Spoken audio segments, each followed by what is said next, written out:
अब लेखिका कह रही हैं कि मतलब उस टाइम लड़की होना थोड़ा ये लड़की होने का ऐतराज़ माना जाता था, परंतु लेखिका की माँ, इनकी नानी और इनकी परदादी ने कभी भी इनको लड़की होने की हीन भावना इनके मन में नहीं आने दी। आगे देखो, आगे 15 अगस्त 1947 की बात बता रही हैं, जब देश को आज़ादी मिली थी और वहाँ इंडिया गेट में प्रोग्राम किया जा रहा था आज़ादी का। तो लेखिका का भी वहाँ पर जाने को बहुत मन था, पर लेखिका बीमार थी, उनको उस टाइम टाइफाइड हो गया था। तो उस टाइम में टाइफाइड को बहुत जानलेवा बीमारी मानी जाती थी। आजकल तो इसका इलाज निकल आया है ना, तो पहले हर बीमारी का इलाज नहीं होता था, इसलिए तो बहुत ज़िद कर रही थी लेखिका कि मेरे को वहाँ जाना है। तो इनको सभी ने यही कहा कि वहाँ जाने से तुम्हारी तबीयत और बिगड़ सकती है, तुम्हें वहाँ नहीं जाना। तो लेखिका रोती कल्पती रहती। फिर उनको एक घर में उनको जैसे बच्चों को बहलाने फुसलाने के लिए घर में मन लगाने के लिए कहती है ना, तो उनको ब्रदर्स कामजो एक बुक दे दी नाम की, ब्रदर्स कामजो उपन्यास पकड़ा दिए, जिनको वो क्योंकि उन लेखिका को किताबें पढ़ने का तो शौक़ था ही, तो ये उनको दे दी। फिर उस किताब में ये लिखा था कि जिससे बच्चों के ऊपर अत्याचार, अनाचार, मतलब जो बच्चों के ऊपर होते थे, ये सारी चीज़ उसमें लिखी गई थी। तो लेखिका को ये अध्याय था जो उनको काफ़ी अच्छे से समझ में आया और उनको मुँह जुबानी रट भी गया। फिर इसी के ऊपर ही उन्होंने इस पाठ में लेखिका के ऊपर इतना प्रभाव डाला कि उनके ऊपर मतलब मन काफ़ी इस तरह प्रभावित में आ गया उस टाइम उनका। फिर उन्होंने जादू का कालीन, मेरा नाटक नहीं, 3 किलो की छोरी है, कठ गुलाब, ऐसे कई उपन्यास लिखे। फिर माँ जी की मन्नत रही। मन्नत का इतना असर हुआ कि मैं ही नहीं, मेरी चारों बहनें भी लड़की होने के नाते किसी हीन भावना में शिकार नहीं हुई। नानी, माँ और परदादी की परंपरा बरकरार रखते हुए लीक पर चलने से भी इनकार किए रही।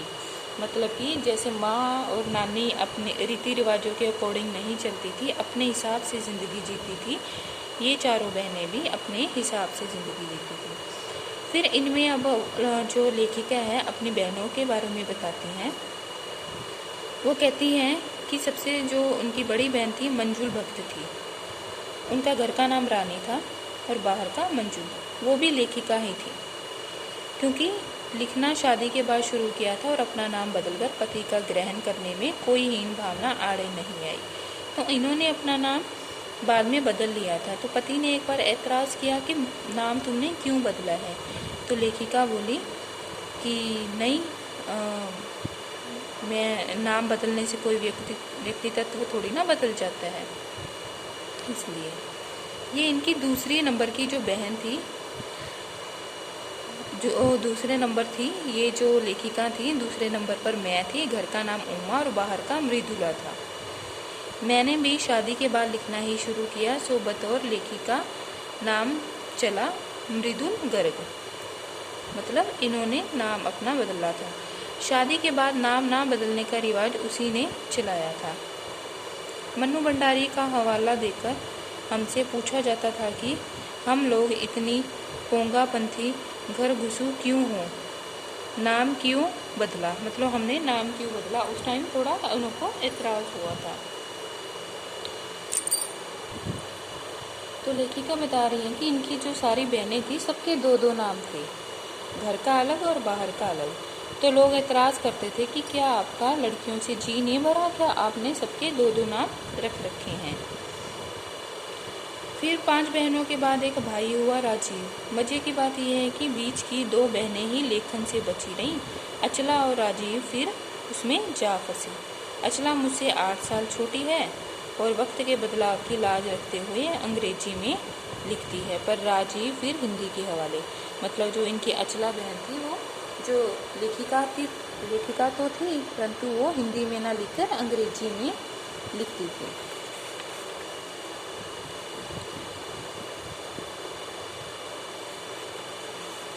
फिर आगे वो कह रही हैं, हम 4 लिखते हैं और तमाम ख़ानदान हमें पढ़ता है। मेरी ससुराल में मुझे कोई नहीं पढ़ता। इस तथ्य को हजम करने में मुझे काफ़ी वक्त लगा। फिर उसके फ़ायदे भी नज़र आने लगे। कम से कम घर के भीतर तो मुझे हिंदी आलोचना बुद्धि के 2-4 नहीं होना पड़ा।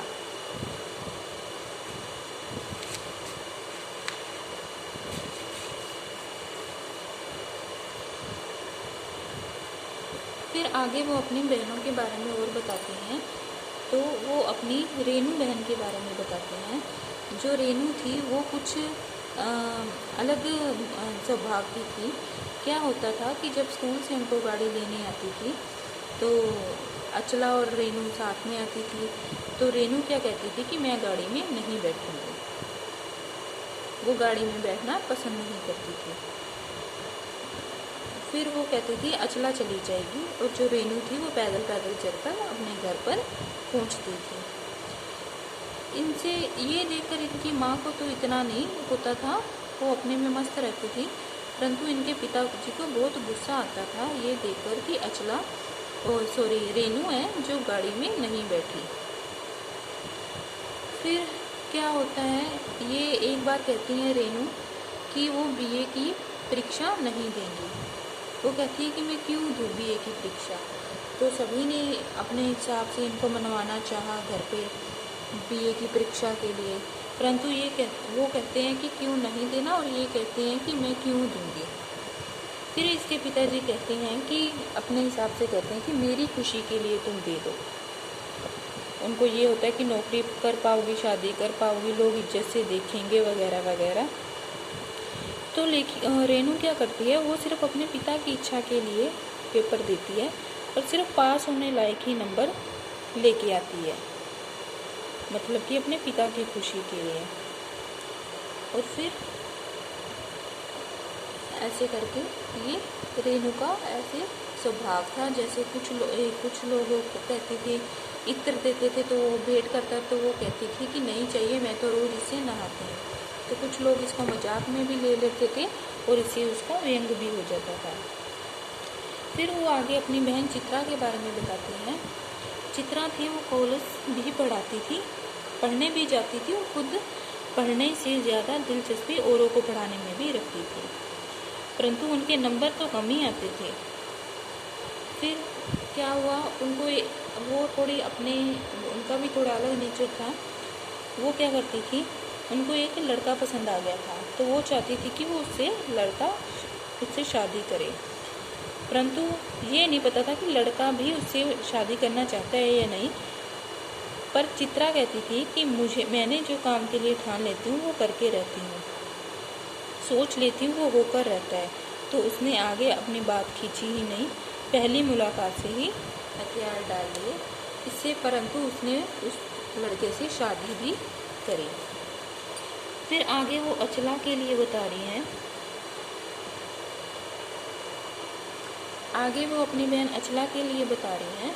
जो अचला थी, इनकी छोटी बहन थी, उन्होंने अपने पिताजी के कहने पर अर्थशास्त्र भी किया। फिर उन्होंने पत्रकारिता में भी दाखिला लिया और अच्छे से पास भी हुई। पिताजी की पसंद से शादी भी की और फिर वो लीक पर नहीं चल पाई। इसके आगे घर बार में मन ज़्यादा रुचि नहीं, और मंजुला और मेरी तरह उम्र के 30 बरस पार करते ही लिखने का रोग उन्हें भी लग गया। तो आज हम यहीं तक रीडिंग करेंगे। ठीक है।